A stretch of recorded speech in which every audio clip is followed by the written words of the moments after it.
The moon grows stronger by the day, everyone, and we should be afraid. Very afraid. We don't truly know what this means, but I can tell ya that Charlie herself is feeling frightened by the prospect. Today, we will show where the moon's power reigns supreme, and do expect both solo and Don't Starve Together mechanics to be included in no particular order. And oh yeah, note that full moons will come around every 20 days and Don't Starve Together, mind you. But let's get to it. A solo Don't Starve exclusive for whatever reason are pretty patches of colorful flowers turned to scary plains of horrifying evil once the light of the moon glows. Evil flowers do function all the same as normal ones actually regarding butterfly spawns and pollinating bees, but standing near them or even picking them will significantly drain your sanity along the way. They also drop dark petals, which can be eaten to drain sanity even further, or we can choose to refine them into nightmare fuel, which is not bad if you got flowers around to spare. Ah, classic, but also our first true glimpse into the moon's potential. Werepigs. You see, werepigs are not just some mob we can encounter. They must be made. And under a full moon night, pigmen forcibly undergo a major transformation in the werepigs, rendering them far more powerful, but far more hostile to the world around them, unlike their normal counterparts. Werepigs drop a guaranteed pig butt and 2 meat, which obviously lends to constructing farms for these beasts, as we've discussed in the past. But for the moon, to be able to assume domain over the constant creatures spells disaster for us, and very likely Charlie too. And unfortunately, it's just getting started. For you see, some of the moon's biggest showings of power come through the transformations of both our local lumberjack and the royal adventurer. In the past, we'd anticipate Woody to simply become his werebeaver form, and werebeaver form alone come a full moon. But now, since this celestial power has grown over time, so has Woody's.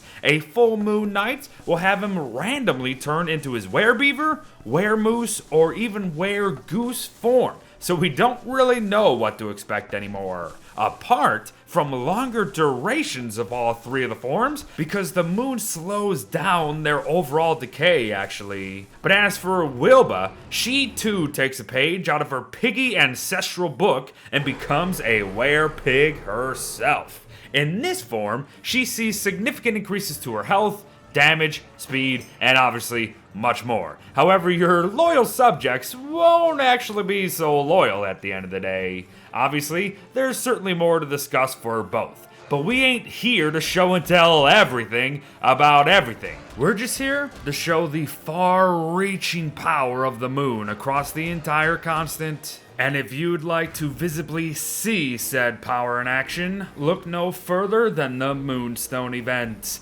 Repair the celestial pedestal with moon rocks. Place a star caller staff within it come a full moon night in order to call upon the moon itself and simply bear witness to its response. Celestial light will beam down from above and the event is on.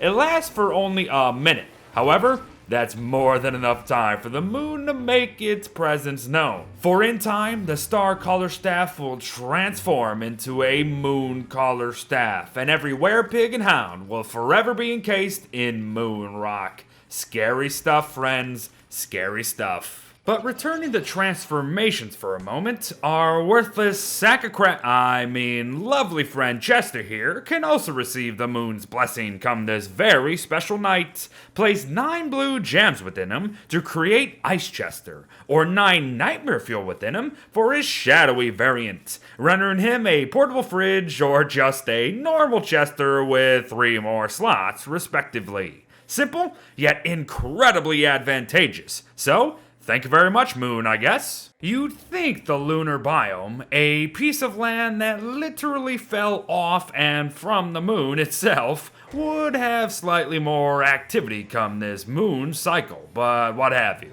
We will still notice a change to these celestial fissures as they'll begin to spew out far more celestial essence, leading to a lunacy order of plus 100 per minute. so be very mindful there. Furthermore, we can toss a bath bomb into the hot springs to turn them into glass. They used to refill straight away, but now we must wait until the next full moon cycle in order to do this again. However, do take advantage of mining them for 5 easy moon shards and even a chance at red or blue gems. Although they aren't the most common thing in the world, they still deserve a mention. Merm and pigheads will open their long dead and smelly eyes during a full moon night. Hammering them now will result in the normal loot as before, however nightmare fuel becomes an added bonus. So, reanimated pigs and merms in the future, who the heck knows? The moon seems to be doing whatever the heck it wants to.